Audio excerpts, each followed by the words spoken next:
identify your career goals. Now, how do you identify your career goals? There are a lot of ways that you can do so. You can ask yourself certain questions like, what do I want from my career? What kind of skills or what kind of activities do I most enjoy doing? What are my strengths? What are my aptitudes? Are soft skills my strength? Hard skills are my strength? Do I need to specialize in a certain technical skills or take on management roles? So all these kind of questions will help you to define your goals.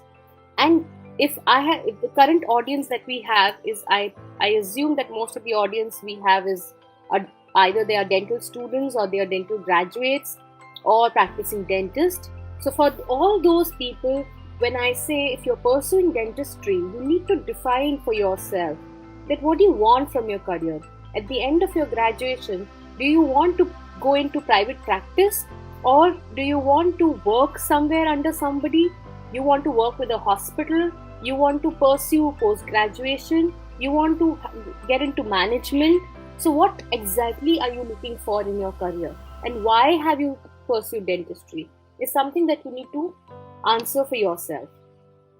While you are starting your clinical year, that's the third year, you need to define by the fourth year that which skills are you good at, or which are the skills, which are those activities or dental departments that you most enjoy doing, right? So all these things you need to start defining for yourself by the time you are in fourth year and you are about to end your fourth year. So you should have all these things laid down for yourself.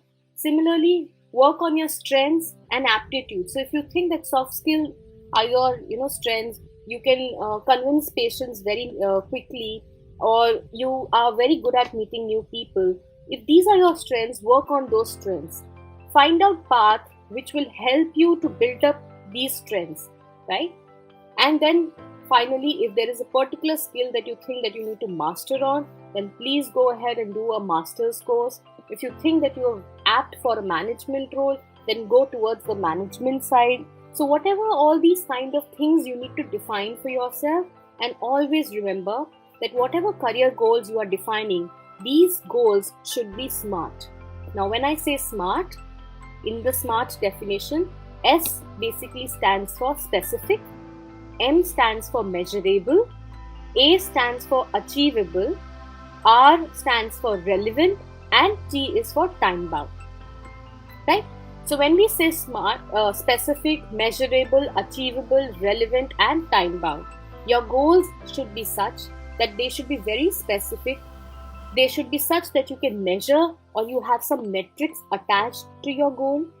Your goals should be such that you can achieve those goals. They should be relevant and they should be time bound.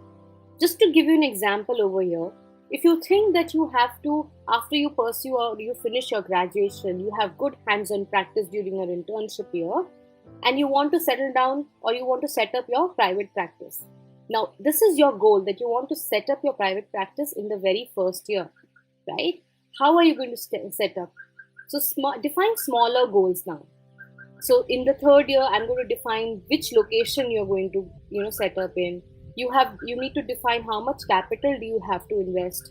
You need to define what are the important or the most priority items that you need to keep in your clinic, right? How many staff you need to run your clinic. Are you going to run your clinic on your own, or you need some, staff along with you? Do you need any kind of practice management solution to start with? Or initially you're just going to start with paper records, right? So all these things you need to define from the very first start when you have identified what you want to do after graduation. So that is what we mean by saying that defining or identifying your career goals.